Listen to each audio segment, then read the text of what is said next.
Слава да бъде на Господа! Днес ние ще говорим върху Деянията, глава 15, стих 9 и 11. И не прави никаква разлика между нас и тях, като очисти сърцата им чрез вяра. Но вярваме, че и ние ще се спасим чрез благодата на Господа Исуса, също както и те. Тези думи, които Божието Слово ни се казва чрез евангелист Лука в Деянията на апостолите, ни дава възможност да разберем отношението на Бог към езичниците. Разбира се, че Бог не прави никаква разлика между отделните хора, между хората, които са от другите нации и другите раси. Разбира се, че човечеството в своето си положение, даже и в днешното време, правят разлика между определени фамилии, между определени родове, понякога квартал от квартал и човек от човек прави разлика. Но Божието Слово ни се казва, че Бог не прави никаква разлика между юдеи, гърци и езичници. Бог говори, че единственото нещо, което е необходимо, е да има вяра в Господа Исуса Христа. Това нещо е много важно, защото ни дава възможност да се доближаваме до същността на вярата. И в това отношение Бог ни казва, че не прави никаква разлика между нас и тях. Защото Бог гледа като на творение. Той не гледа на определена раса. И Бог това, което очисти чрез вяра в Неговия Син, то това вече не може да се смята за грешно.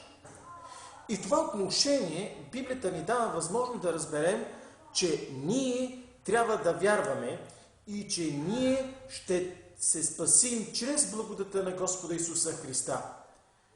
Така се спасяват абсолютно всички, които вярват в името на Божия Син.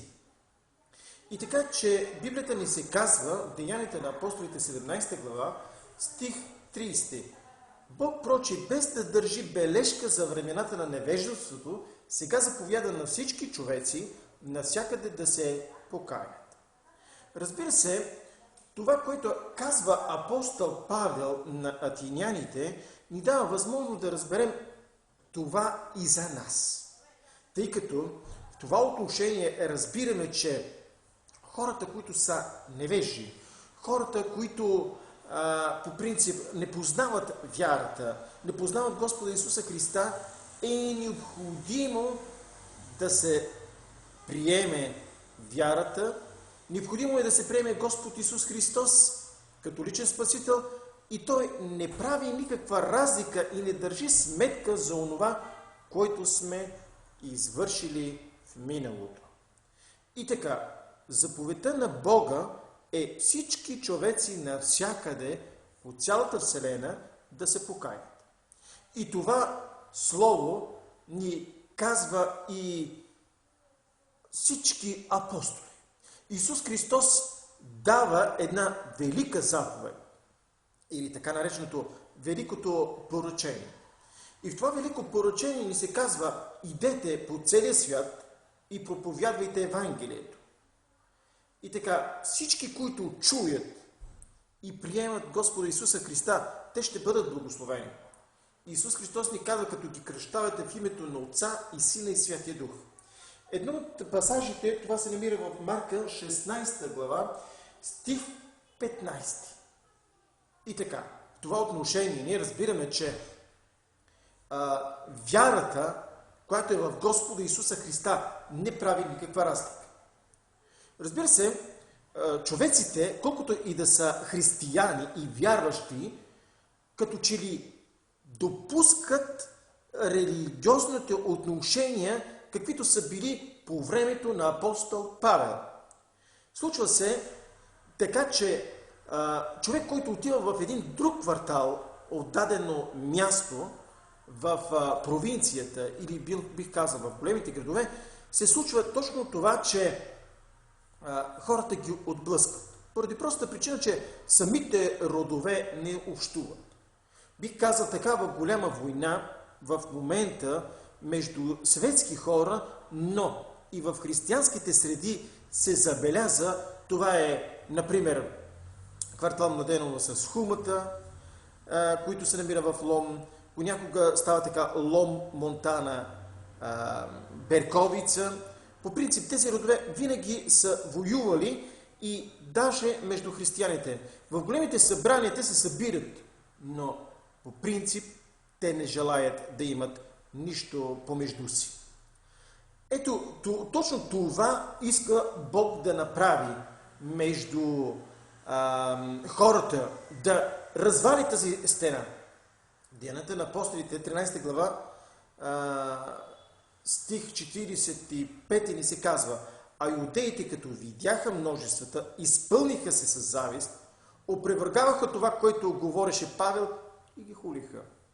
Разбира се, точно в това отношение искам да кажа, че тази преграда е религиозна и точно това отношение, когато въпреки че сме евангелисти, правиме разлика между отделни евангелисти и християни, това е пагубно за нас. Вижте, юдеите застанаха срещу апостол Павел. Виждаме, че апостол Павел е авторитет. Авторитет, в който Исус Христос изпраща апостол Павел да благовества на тези хора. Но юдеите не искат да приемат Исус Христос като свой личен спасител. От тук идва един огромен проблем, огромно нещо, като виждаме това нещо, че се изпълват с завист и започват да опровергават всичко това, което апостол Павел говори. Апостол Павел много добре познава юдейската религия. Той е юдей. Той излиза от фарисеите. Разбира се, че юдеите винаги се взимаха за праведните, хората, които познаваха много добре закона, хора, които бяха учители, но въпреки това бяха противници на Евангелието. И в това отношение виждаме, че и днес се забелязват точно тези отношения. Тези отношения между отделни християни, отделни квартали, които се случва и в днешно време. Освен всичко това, когато виждаме, че Бог издига даден пастор, даден човек, който да евангелизира Божието Слово, да евангелизира хората чрез Божието Слово, чрез Святия Дух, чрез силата и мощта на Бога, има хора, колкото и да говорим, че са духовни с години, те стават първите противници на Евангелието, без да осъзнаеме, че ако Бог е с тези хора и Бог е положил своята ръка, Бог ще ги благослови. Искам да ви кажем, че понякога се случва точно това, че вярващи посягат на вярващи, и това го казвам съвсем открито, тъй като основната им цел е да оборват вярата им. Даже се случва и такова нещо, когато вярващи прекарват и вкарват своите братя в арести, вкарват ги в затворите. Даже това се е случило в България и така, че ние много добре можем да си спомним 1948 година, когато всички пастори знаеме, че са станали политици и всички хората създадоха една много добра наистина конституция на Република България, но в това отношение какво се случи след това? Това, което се случи, е, че всички пастори влезнаха в затвора. И, между другото, някои от хората, които са били вътре в църквите, предатели, хората, които са работили на държавната сигурност, те са вкарвали своите братя в затворите. И след това те си измиха ръцете и бяха чисти. И в това отношение искам да ви кажа, скъпи брати и сестри, имало е такова нещо и виждаме в деянията на апостолите, че самите юдеи организираха апостол Павел да бъде убит. И какво ставаше с апостол Павел? Той отиваше от град на град, от държава на държава и благовестваше за Бога. Това се случва и в днешно време на някои брати и сестри в Господа Исуса Христа. Искат да променят света, искат да променят хората около себе си, но те самите не искат да се бъдат променени.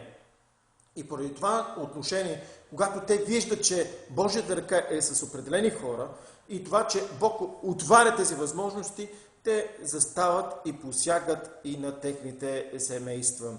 И затова Деянията на апостолите, 18 глава, стих 9, ни се казва: не бой се, но говори и не млъквай, защото аз съм с тебе. В 10 стих: с тебе никой няма да те нападне, за да ти стори зло, защото имам много люде в този град. Така че Бог има люде в определена местност, в която Бог ни дава възможност да проповядваме Евангелието, за да бъдат спасени. Така че когато ти отиваш да благовестваш, ти отиваш да проповядваш Евангелието, трябва да знаеш едно нещо много важно. Че Бог използва този човек на определеното време, на определеното място, с определените хора, за да бъдат спасени. Така че не ние работим, но Бог работи. Исус Христос работи и днес по същият начин. И това отношение бих искал да кажа, че всички, които се застават срещу силата и могъществото на Бога, не е добре.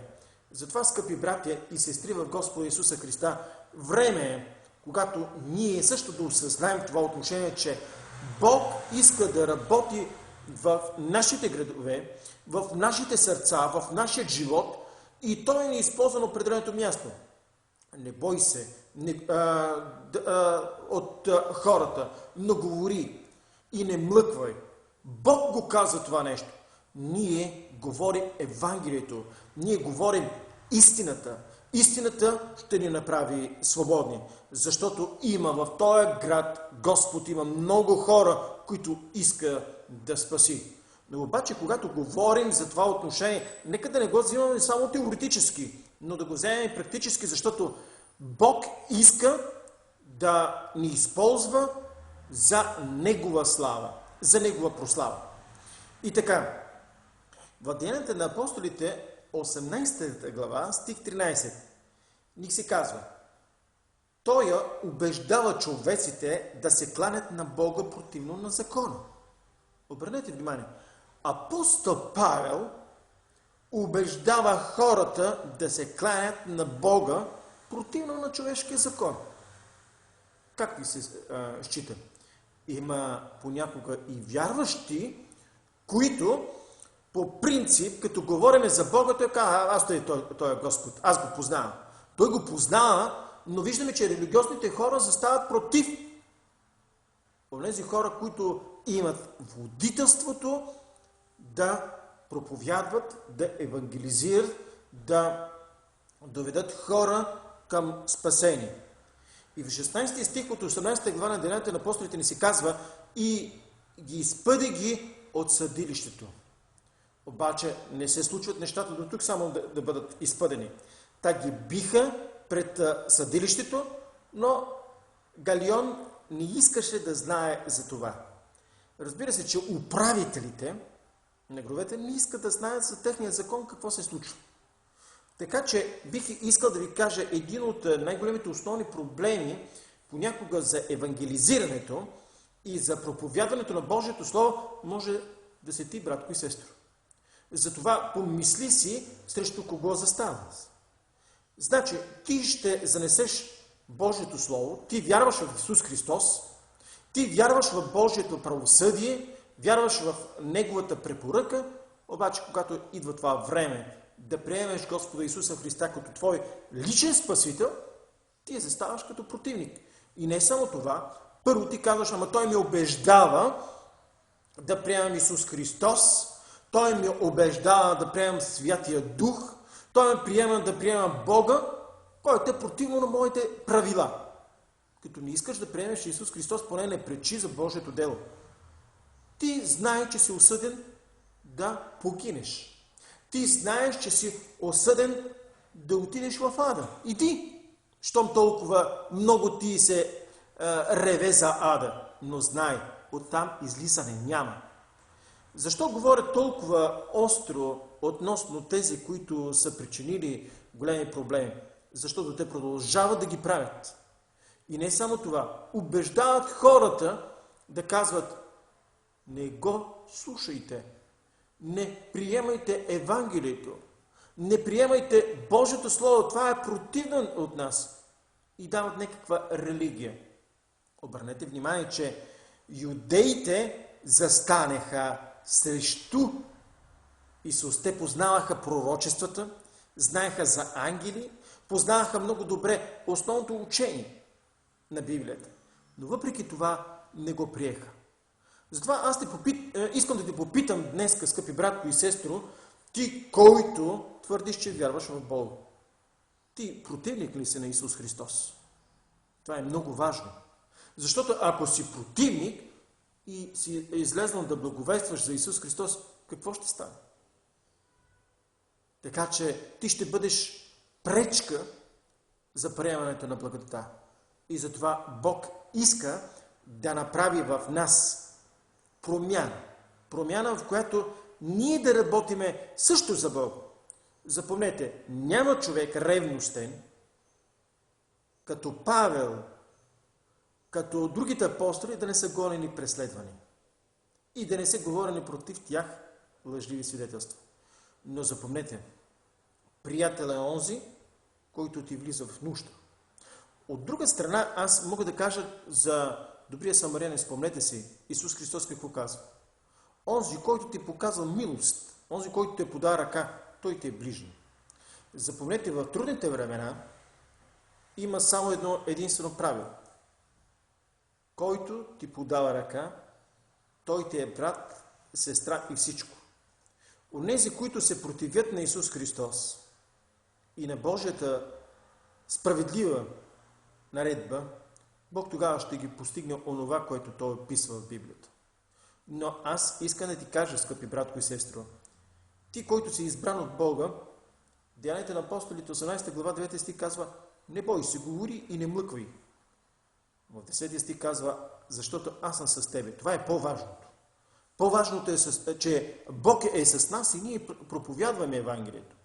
Ние проповядваме онова, което Исус Христос е дал на нас. Така че Бог да те благослови, скъпи братко и сестро. Не се отказвай от евангелизирането. Не се отказвай от това да благовестваш. Практически е необходимо да го направиш, не само теоретически. Значи, и трябва да знаеш къде Бог те изпраща. Разбира се, че понякога Той реже един път, спира преградите на едно място и ни изпраща на другите места, за да евангелизираме. Понякога нашето евангелизиране може да бъде с животът ни, понякога нашето евангелизиране за определено общество ще бъде чрез нашите дела или чрез това, което ще кажем. Но запомнете, Бог знае как да те използва на определеното място, там където ти ще отидеш. Бог те обича и иска да те използва като свой съсъд. Затова аз вярвам, че ти няма да се откажеш тази вечер и този ден от Господа. Но ти ще се предадеш изцяло на нашия Спасител Исус Христос. Той те обича. Той иска да работиш ти за Бога, да предадеш живота си и да направиш една вътрешна промяна. Затова нека да се помолим. Да се помолим за Божията любов. Господи Исусе, аз те моля в този момент да благослови всички мои братя, които са противници на Твоето Евангелие. Защо говоря така и защо се моля така? Защото видял съм Боже. И те се нуждаят от Твоето покаяние. Те се нуждаят, Господи, от промяна в техния живот, за да може да работят още по-усърдно. И те, Господи, да видят, че всеки един в църквата, на улицата, на мястото, независимо дали са от едно място или са от друго място, трябва да знаят, че всички са брати и сестри. Не да ги изпъждат, не да застанат като врагове на Твоят кръст, не да застанат врагове на Твоето име, но ти да ги използваш за твой инструмент, за твоето дело. Аз те моля, бъди с моите брати и сестри в Господа Исуса Христа, защото, Отче, те са много важни пред Тебе, за Твоето дело. Аз те моля, използвай всеки един човек и всеки един да бъде благословен. Оставям всяко нещо в Твоята ръка. Моля те за България, моля те за Италия, моля те и за Испания, тези хора, които са във Франция, в Германия, тези, които са в Холандия, Белгия, защото българите навсякъде са се разпръснали и хората, които вярват в Тебе, виждаш колко е труден станал животът им, защото наистина светът е противно на Твоето име. Но аз те моля, използвай ни за Твоя слава и прослава. В името на Твоя възлюбен Син Исус Христос. Амин.